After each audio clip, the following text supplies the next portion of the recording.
Dera Baba Nanak highway ਦੇ ਚੱਲ ਰਹੇ ਕੰਮ ਨੂੰ ਲੈ ਕੇ ਮੁਸ਼ਕਲਾਂ ਆ ਰਹੀਆਂ ਸਨ। ਇਹਨਾਂ ਮੁਸ਼ਕਲਾਂ ਨੂੰ ਲੈ ਕੇ ਸਰਕਾਰ ਵੱਲੋਂ ਫੈਸਲਾ ਲਿਆ ਗਿਆ ਸੀ ਕਿ ਇਸ ਹਾਈਵੇ ਦੇ ਪ੍ਰੋਜੈਕਟ ਨੂੰ ਵਾਪਸ ਲਿਆ ਜਾਵੇ, ਲੇਕਿਨ ਇਸ ਪ੍ਰੋਜੈਕਟ ਦੇ ਵਾਪਸ ਹੋਣ ਨਾਲ ਇਲਾਕੇ ਦਾ ਭਾਰੀ ਨੁਕਸਾਨ ਹੋ ਸਕਦਾ ਸੀ, ਜਿਸ ਨੂੰ ਲੈ ਕੇ ਜ਼ਿਲ੍ਹਾ ਪ੍ਰਸ਼ਾਸਨ, ਨੈਸ਼ਨਲ ਹਾਈਵੇ ਅਥਾਰਟੀ ਅਤੇ ਜਿਹੜੇ ਕਿਸਾਨਾਂ ਦੀਆਂ ਜ਼ਮੀਨਾਂ ਅਕਵਾਇਰ ਕੀਤੀਆਂ ਗਈਆਂ ਸੀ ਉਹਨਾਂ ਦਰਮਿਆਨ ਇੱਕ ਅਹਿਮ ਮੀਟਿੰਗ ਬਟਾਲਾ ਦੇ ਚਾਹਲ ਕਲਾਂ ਪਿੰਡ ਵਿਖੇ ਕੀਤੀ ਗਈ ਅਤੇ ਇਸ ਮੀਟਿੰਗ ਵਿੱਚ ਕਿਸਾਨਾਂ ਦੀ ਸਹਿਮਤੀ ਦੇ ਬਾਅਦ ਇਸ ਪ੍ਰੋਜੈਕਟ ਨੂੰ ਰੋਕਣ ਦਾ ਫੈਸਲਾ ਵਾਪਸ ਲਿਆ ਗਿਆ ਹੈ ਅਤੇ ਜਿਹੜੇ ਕਿਸਾਨਾਂ ਨੂੰ ਕਿਸੇ ਕਾਰਨਵਸ਼ ਮੁਆਵਜ਼ਾ नहीं मिल पा रहा उन्होंने जल्द हल करने का विश्वास दिवाया गया। इस मीटिंग में क्या था, आपको पता है ये प्रोजेक्ट हमारा चल रहा था ब्याज बटाला डेरा बाबा नानक, सरकार भारत सरकार की तरफ से 4 लेन करने के लिए।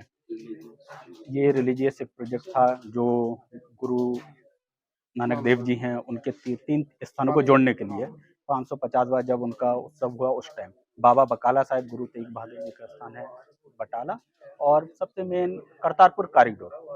जब पाकिस्तान ने वहाँ जाने के लिए कॉरिडोर बना के परमिशन दी, उसके बाद से इस प्रोजेक्ट को लॉन्च किया गया कि सारे श्रद्धालु वहाँ जा सके। उसी के रिगार्डिंग ये प्रोजेक्ट चल रहा था, 4 लेन बनाया जा रहा था। आप सबको पता है काम चल रहा था, लेकिन पिछले कुछ टाइम से पेमेंट होने के बाद जब कंस्ट्रक्शन कंपनी आई यहाँ काम करने के लिए, तो कई बार किसान यूनियन की या काफ़ी कुछ डिस्टर्बेंस यहाँ होने लगा। रिसेंटली लास्ट वीक बहुत ज़्यादा चाहल कला पिंड में डिस्टर्बेंस हुआ, जिस कारण से भारत सरकार ने ये प्रोजेक्ट बंद करने के लिए स्टेप लिया कि जब लोकल पब्लिक ही यहाँ की नहीं चाहती और लोकल लोग ही नहीं चाहते कि ये प्रोजेक्ट हो, तो फिर उससे बंद करने में ही फ़ायदा है। क्यों लोकल पब्लिक को हम परेशान करें, ठीक है ना। तो जब ये प्रोजेक्ट बंद करने के लिए वो किया, तो उसके बाद लोकल पब्लिक ने डीसी साहब से, डीआरओ साहब से जाके मुलाकात की, जो भी मता वगैरह पाके दिया, जो हमें कल बुलाया गया, बताया गया। उसके बाद हमसे वही बोला गया कि एक बार इस प्रोजेक्ट को अभी बंद ना करके दोबारा ओपन किया जाए। उसी के रिगार्डिंग पब्लिक ने आज यहाँ पे एक मीटिंग रखी, हम लोग भी आए यहाँ पे कि ठीक है, अगर पब्लिक चाहती है प्रोजेक्ट हो तो फिर हम प्रोजेक्ट करेंगे, क्योंकि ये पब्लिक का ही प्रोजेक्ट है। अब क्योंकि किसान चाहते हैं हो, अगर किसान सपोर्ट करें, जिनकी पहली में से ये हाईवे जा रहा है, 75 से 80% लोग पेमेंट ले चुके हैं, जितने लोग बैठे हैं, तो ठीक है, हम मानते 20% लोगों का पेमेंट का इशू है, उनको पेमेंट नहीं हुई, तो उनका देखिए साझे खाते का इशू है या जो भी इशू, उसको सॉर्ट आउट किया जाएगा। मान लीजिए थोड़ा उसमें टाइम लगता है, क्योंकि आपसी वो रेवेन्यू रिकॉर्ड उनका आपसी डिस्प्यूट है, उसको भी सॉर्ट आउट किया जाएगा। लेकिन कम से कम जो पेमेंट हो चुकी है 75 या 80%, कम से कम उस लैंड पे अगर वो लोग हमें काम करने देते हैं तो ये प्रोजेक्ट चलेगा।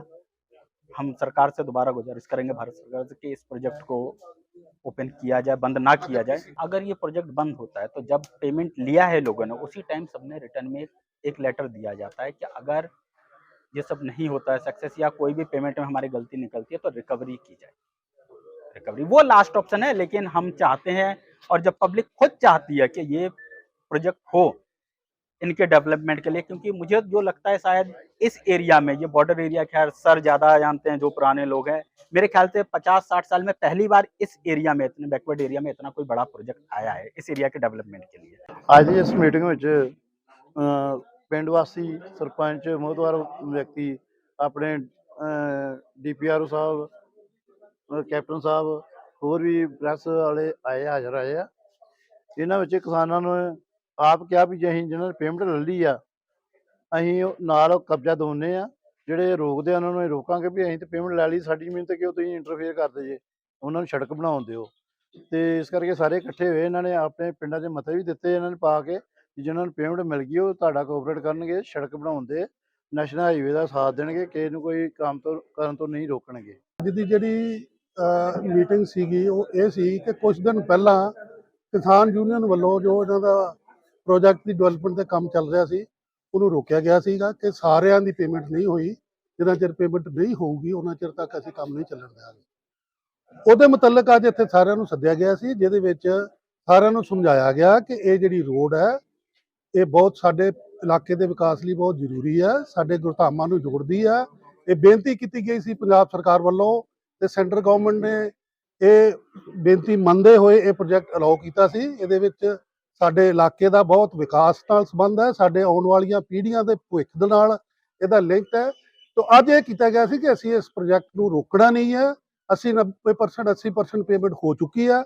ਜਿਹੜੀ ਪੇਮੈਂਟ ਨਹੀਂ ਹੋਈ, ਕਿੰਨਾ ਕਾਰਨਾਂ ਕਰਕੇ ਨਹੀਂ ਹੋਈ, ਸਾਂਝੇ ਖਾਤੇ ਦਾ ਕੋਈ ਇਸ਼ੂ ਆ, ਤਹਿਸੀਲਦਾਰ ਸਾਹਿਬ ਇੱਥੇ ਨੇ, DPRO ਸਾਹਿਬ ਇੱਥੇ ਨੇ, ਆਫੀਸ਼ੀਅਲਸ ਆਏ ਨੇ, ਰੈਵਨਿਊ ਡਿਪਾਰਟਮੈਂਟ ਦੇ, ਉਹਨਾਂ ਅੱਗੇ ਬੇਨਤੀ ਕੀਤੀ ਆ ਤਹਿਸੀਲਦਾਰ ਸਾਹਿਬ ਨੇ ਨੋਟ ਵੀ ਕੀਤਾ ਕਿ ਉਹ ਡੀਸੀ ਸਾਹਿਬ ਨੂੰ ਦੱਸਣਗੇ ਕਿ ਇਹੋ ਜਿਹੀ ਕਮੇਟੀ ਬਣਾਈ ਜਾਵੇ ਜਿੱਥੇ ਆਫੀਸ਼ੀਅਲਸ ਵੀ ਹੋਣ ਔਰ ਪਿੰਡ ਲੈਵਲ ਦੇ ਵੀ ਉਹਦੇ ਵਿੱਚ ਆਪਣੇ ਤਹਿਸੀਲ ਆਪਣੇ ਪਟਵਾਰੀ ਸਾਹਿਬ ਹੋਣ, ਗੁਰਦੌਰ ਸਾਹਿਬ ਹੋਣ, ਸਰਪੰਚ ਹੋਣ, ਲੰਬੜਦਾਰ ਹੋਣ, ਇਹ ਸਰਟੀਫਾਈ ਕਰਨ ਕਿ ਵਾਕਿਆ ਹੀ ਕਿਹਦਾ ਕਬਜ਼ਾ ਵਾ, ਜਿਹਦਾ ਕਬਜ਼ਾ ਵਾ, ਜਿਹਦਾ ਜੈਨੂਇਨ ਕਬਜ਼ਾ ਵਾ ਉਹਨੂੰ ਪੇਮੈਂਟ ਹੋਏ, ਦੂਜਿਆਂ ਤੇ ਕੋਈ ਪ੍ਰੈਸ਼ਰ ਬਿਲਡਅਪ ਕੀਤਾ ਜਾਵੇ, ਕੋਈ ਦਾ ਸੋਲੂਸ਼ਨ ਕੱਢਿਆ ਜਾਵੇ ਤਾਂ ਕਿ ਜਿਹੜਾ ਵਾ ਸਾਰਿਆਂ ਦੀ ਪੇਮੈਂਟ ਹੋ ਕੇ ਇਹ ਜਿਹੜਾ ਵਾ ਇਹ ਪ੍ਰੋਜੈਕਟ ਜਿਹੜਾ ਛੇਤੀ ਤੋਂ ਛੇਤੀ ਕੰਪਲੀਟ ਹੋਵੇ, ਕਿਉਂਕਿ ਪ੍ਰੋਜੈਕਟ ਸਾਡੇ ਵਾਸਤੇ, ਸਾਡੇ ਇਲਾਕੇ ਦੀ ਡਿਵੈਲਪਮੈਂਟ ਵਾਸਤੇ ਬਹੁਤ ਜ਼ਰੂਰੀ ਹੈ। ਕੋਈ ਜੀ ਰੋਡ ਬੰਦ ਹੁੰਦਾ ਜਿਹੜਾ ਉਹ ਜੇ ਰੋਡ ਦਾ ਡਿਵੈਲਪਮੈਂਟ ਜਿਹੜੀ ਹੋਣੀ ਆ ਉਹ ਨਹੀਂ ਹੋਣ ਦੇਣੀ ਜੀ, ਬੰਦ ਹੀ ਕਰ ਦੇਣਾ ਜੀ ਰੋਡ।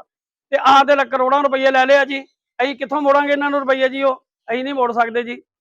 ਸਾਡੀ ਕੋਠੀ ਵੀ ਆਈ ਆ, ਪੈਲੀ ਵੀ ਆਈ ਆ, ਪੈਸੇ ਨਾ ਦਿੱਤੇ ਸਾਨੂੰ, ਆਹ ਕਬਜ਼ਾ ਦਿੱਤਾ ਉਹਦਾ ਇਹਨਾਂ ਨੂੰ ਜੀ। ਮਸਲਾ ਹੁਣ ਜਿਹੜੇ ਭਰਾਵਾਂ ਨੂੰ ਪੈਸੇ ਨਹੀਂ ਪੈਂਦੇ ਜਾਂ ਝਗੜਾ ਤੇ ਹੈਗਾ ਸਾਡੇ ਸਰਦਾਰਾਂ ਲੋਕਾਂ ਦਾ ਆਪਣਾ ਭਰਾਵਾਂ ਦਾ ਝਗੜਾ ਵਾ, ਪਰ ਉਹ ਹੁਣ ਦੱਸੋ ਜੀ ਦੂਜੇ ਅਫਸਰ ਕੀ ਕਰ ਸਕਦੇ ਆ?